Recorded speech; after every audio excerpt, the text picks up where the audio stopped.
we'll guide you through how to use Dropbox for Mac. If you find this helpful, consider subscribing and liking the video.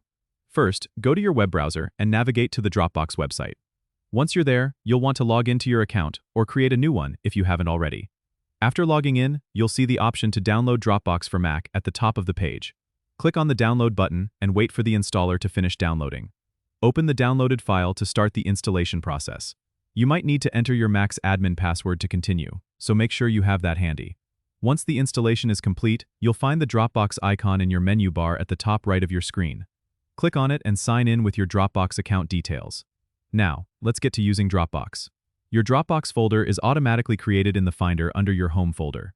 You can drag and drop files into this folder, and they will automatically sync to your Dropbox account online.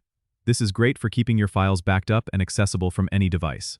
To access your files from the Dropbox website, simply log in and navigate through your folders just like you would on your Mac.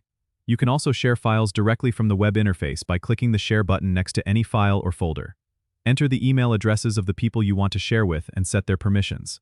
If you want to manage your storage or account settings, click on your profile picture in the top right corner of the Dropbox website and select Settings. Here, you can upgrade your plan, adjust your account preferences, and even set up two-factor authentication for added security.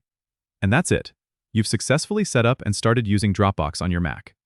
Don't forget to subscribe and comment if this helped you out.